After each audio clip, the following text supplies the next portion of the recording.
He was a god with a great love for humanity and their well-being. Millennia ago, the people sought to expand their city. They built a dwelling on the plains and called it the Guoba Assembly. The stove god cared greatly for the people, turning himself into minions who went into every home, fostering food and solidarity alike. Alas, their home was taken by a flood. The waters ravaged the Guoba Assembly and forced the people back south to Liyue Harbor. Though the distance was not far, the journey was plagued by a terrible storm. For a dozen days, the Adepti stayed by their side. During this time, the stove god cooked an ancient delicacy, flatbread with a meat sauce to stave off the cold and damp, fit for those on the move. Centuries later, disaster and plague arose once more.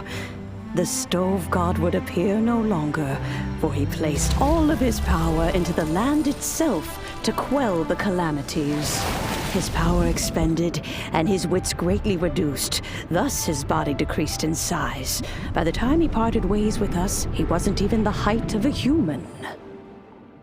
He told Rex Lapis and I of the dishes that bring joy and of the secrets of the flame, then went into the mountains and entered into a long slumber.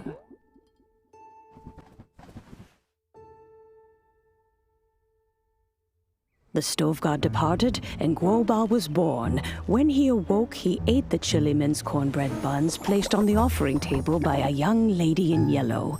Though he did not remember the past, he was profoundly moved and decided to follow this young lady thereafter. The stove god had quietly disappeared, but the vendors rose early to hawk their wares. People went out to buy goods, lit their stoves, and cooked food, just as they had done every day for as long as they could remember. In Liyue, things have always been this way.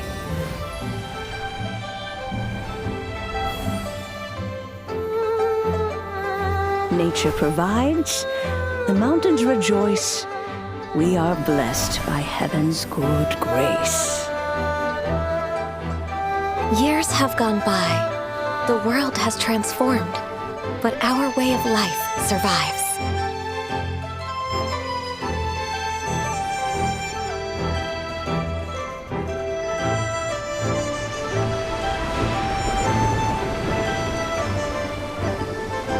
Fame and fortune is only a season. It is the moment that we should embrace.